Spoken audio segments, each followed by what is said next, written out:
Bonjour, OVNI créateur de l'humanité, et c'est les relations sexuelles. Donc c'est un passage quand même assez lourd.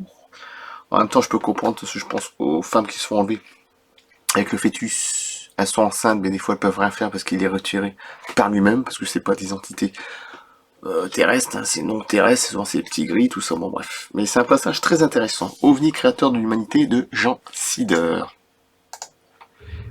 Les relations sexuelles.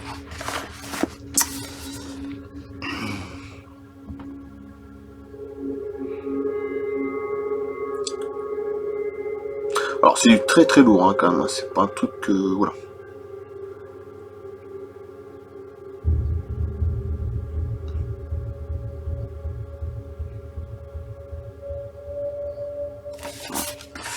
Les relations sexuelles. C'est parti.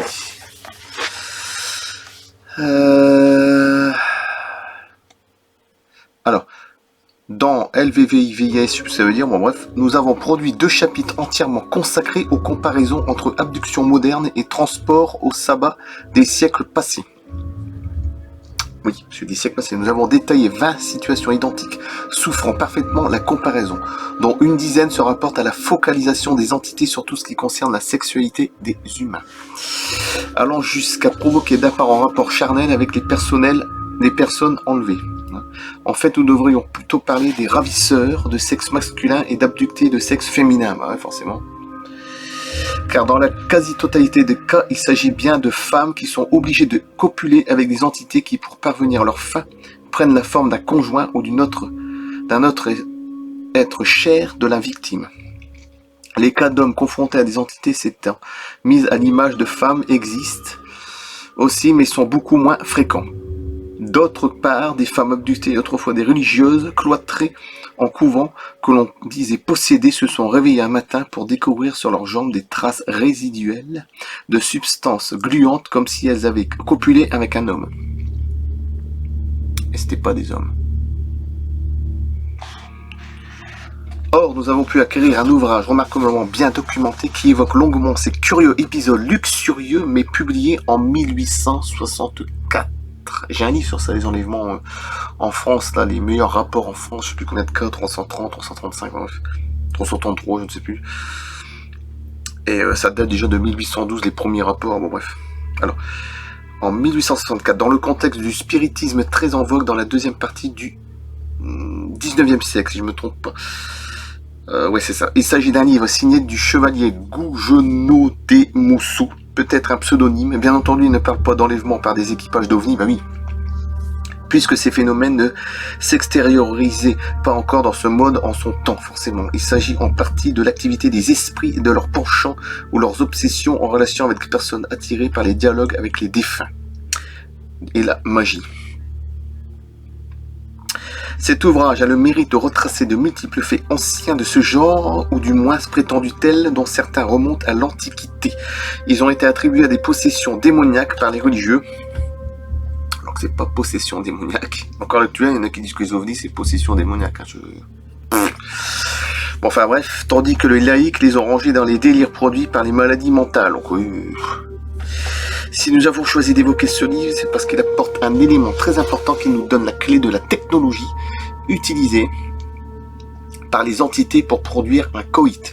À la suite de divers témoignages obtenus faisant état des agissements d'esprit portés par les relations sexuelles, une expérience extraordinaire avait été organisée par un groupe de médecins intéressés par le spiritisme.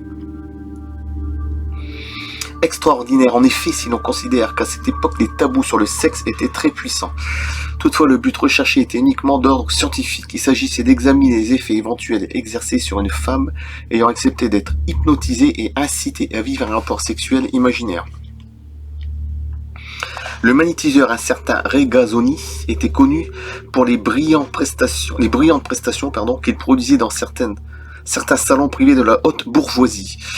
Il hypnotisait des volontaires et leur faisait faire ce qu'ils voulaient sur un simple ordre vocal. C'est pour ça que je pensais à des films, mais bon, on va pas dire quoi autre chose. La bourgeoise, enfin bref, hein, bon. Ce qui amusait beaucoup les spectateurs. Les expérimentateurs voulaient qu'il exerce ses talents en privé dans le cabinet de l'un d'entre eux, sur une femme peu farouche pour qui la sexualité ne posait aucun problème de conscience. Un contrôle de son utérus fait avant l'hypnose révéla qu'il était propre. Pour vous dire comment il est. Puis après le plaisir sexuel survenu sous hypnose, un autre examen minutieux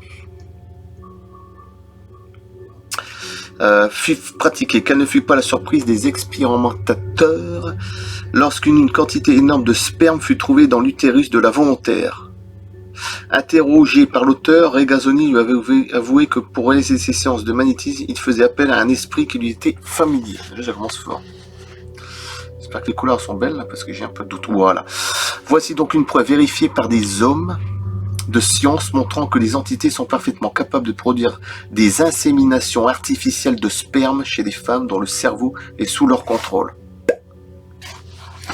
Dans le même temps, de toute façon ici on est des enfants, hein, on est considérés comme des enfants, hein, des gogos hein, qui jouent au bac à sable. Non mais c'est vrai, par rapport à eux, ces entités qui sont extrêmement puissantes et bien supérieures, et intellectuellement aussi, hein, enfin plus intelligents, ou tout autre dispositif mental. Dans le crâne des hypnotiseurs et des hypnotisés durant les interrogatoires exercés sur les abductés modernes. Cette affaire qui date d'environ 150 ans, et c'est vrai, 1864 oui, démontre que les entités du monde paranormal dont les occupants des ovnis font partie semblent avoir une maîtrise totale de la matière au niveau de ces particules élémentaires. Ils peuvent matérialiser et dématérialiser comme les ovnis, hein. Comme un film Predator, comme j'avais dit, camouflage et tout, bon bref. Temporairement des objets et des êtres vivants ainsi que des produits divers, dont du sperme chez des femmes sans la présence physique d'un partenaire masculin. Dès lors, on peut se poser la question suivante. Tout ce qui évoque une technologie supérieure matérielle ne serait-il pas le fait de techniques purement ondulatoires mises en œuvre à partir du cerveau humain, où logerait en permanence une entité ou autre système de contrôle? Point d'interrogation. Dans le chapitre 8, réservé aux conclusions finales, une réponse scientifique démontrée sera donnée à cette question. Ah bon, je vais peut-être te regarder quand même, mais...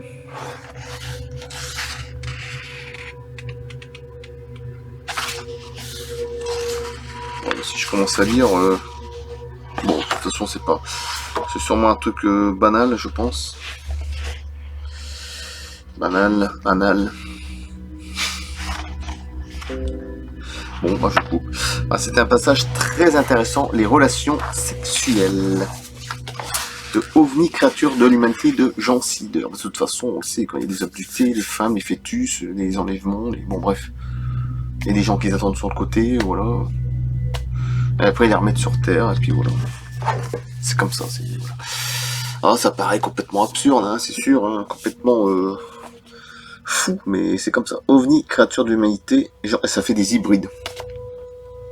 Forcément. Créature de l'humanité de Jean Sider, les relations sexuelles, et c'était assez intéressant, même très intéressant. Je coupe. À bientôt.